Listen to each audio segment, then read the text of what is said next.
Hello guys, welcome back to my another blog. কেমন আছো সবাই? আশা করছি সবাই খুব ভালো আছো। আজকে আমি যাচ্ছি বিরাটি, আমার বড় জেঠুর বাড়িতে। ওখানে আজকে আমার বৌদির সকাল সকালই বেরিয়ে পড়েছি, কারণ বৌদিকে আজকে রেডি করতে হবে। আর এই যে দেখছো আমার হাতে নেইল এক্সটেনশনটা, কি সুন্দর না? এটা আমি এক দিদির কাছ থেকে করেছি। তোমরা চাইলে দিদির থেকে কিন্তু এত সুন্দর সুন্দর নেইল এক্সটেনশন করাতে পারো। দিদির নাম হলো পাপিয়াদি। আমি উপরে নাম্বারটা মেনশন করে দিলাম, তোমরা চাইলে দিদির সাথে যোগাযোগ করে নিতে পারো। আর এই তো তোমাদের সাথে কথা বলতে বলতে আমি স্টেশনে নেমেও পড়েছি। বাইরে মারাত্মক লেভেলের গরম আজকে, যার রোদ তাকানোই মুশকিল হয়ে যাচ্ছে। আমি ভেবেছিলাম বাড়ি থেকে একেবারে রেডি হয়ে আসবো, কিন্তু পরে প্ল্যানটা চেঞ্জ করলাম এত গরমে। আর এদিকে আমি পৌঁছে গেছি জেঠুর বাড়িতে। এসেই আমরা আমাদের কাজে লেগে পড়েছি। এই যে আমার ছোট্ট অ্যাসিস্ট্যান্ট, মানে আমার বোন হয়ও, আজকের দিনের জন্য আমার আজকে বললাম তুই চটপট আলতাটা আগে পরিয়ে দে, দেন রিচুয়ালস রয়েছে অনেক। বাঙালিদের রিচুয়ালস মানে তো বুঝতেই পারছো, অনেক টাইমের ব্যাপার। আর এদিকে আমাদের গোপুসোনাও কিন্তু একদম রেডি। আমার বড় মা গোপুসোনাকে স্নান করিয়ে ল্যাভেন্ডার কালারের কি মিষ্টি একটা জামা পরিয়ে দিয়েছে। দেখো কি মিষ্টিই না লাগছে আমার গোপুসোনাকে দেখতে।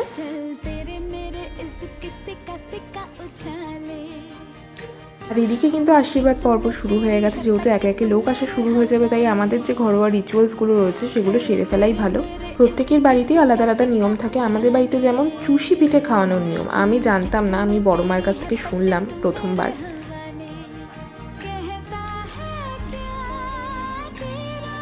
আর এই যে আমার বড় জেঠু আর বড় মা বৌদিকে মন ভরে আশীর্বাদ করছে, যাতে বৌদিও সুস্থ থাকে আর আমাদের যে নতুন অতিথি আসবে সেও যেন সুস্থ থাকে।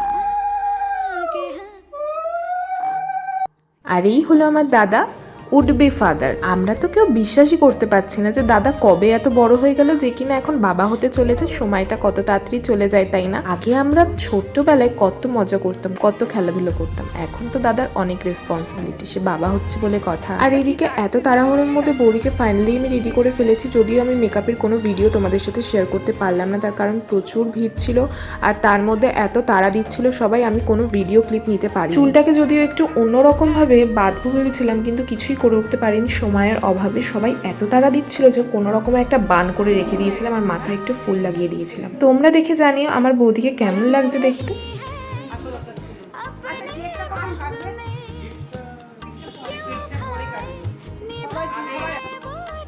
আর এই যে আমি এখানে বসে বসে একটু রেস্ট নিচ্ছি, তার কারণ আমি প্রচণ্ড হাঁপিয়ে গেছি। এসে থেকে কন্টিনিউয়াসলি আমি কাজ করে যাচ্ছি, একটুও বসার টাইম পাইনি। আর বাইরে যা গরম, প্রথমে ভেবেছিলাম সাজবো, একটু মেকআপ করবো, কিন্তু পরে আর ইচ্ছা করলো না।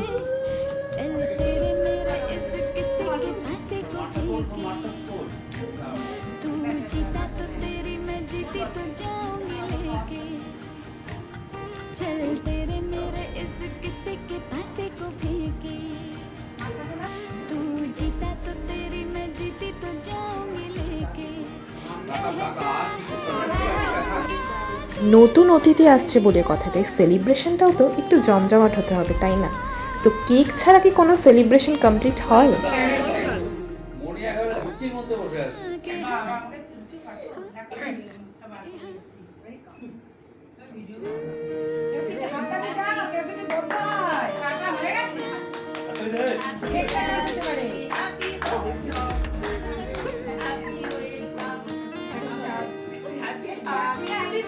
আর এদিকে দেখতে পাচ্ছ কেক কাটার সময় সবাই কনফিউজড হয়ে গেছে, কে কি বলবে কেউ কিছু বুঝতে পারছে না। কেউ কেউ বলছে হ্যাপি সাদ, কেউ কেউ বলছে হ্যাপি বেবি শাওয়ার। আর এদিকে আমার দাদার একটা ক্রিয়েটিভিটি তোমাদের সাথে শেয়ার করি। এই যে কি সুন্দর মেহেন্দি করে দিয়েছে আমার বৌদি। আবার বলছে দুটো হাতে ডিফারেন্সটা দেখ। আমি তো ওকে বলেছি যে এবার থেকে আমার হাতে মেহেন্দি করতে হলে আমি তোকেই নিয়ে যাবো অ্যাজ আ মেহেন্দি আর্টিস্ট, তুই আমার হাতে মেহেন্দি করে দিবি। অনেক বেলাও হয়ে গেছিলো আর আমাদের খিদেও পেয়ে গেছিলো। আমরা বসে পড়েছিলাম খেতে। প্রত্যেকটা রান্নাই কিন্তু ছিল অসাধারণ। কোনটা ছেড়ে কোনটাকে যে ভালো বলবো সেটাই বোঝা মুশকিল হয়ে গেছিলো। আর এই যে আমার সব থেকে ফেভারিট জিনিস চাটনি আর পাঁপড়, যেটা ছাড়া কিন্তু আমার খাওয়া অসম্পূর্ণই থেকে। খাওয়া দাওয়া কমপ্লিট করে আমরা চলে এসেছিলাম ঘরে একটু আড্ডা মারতে। তো চলো আজকের ভিডিওটা এই পর্যন্তই, দেখা হবে নেক্সট কোনো ভিডিওতে। টাটা।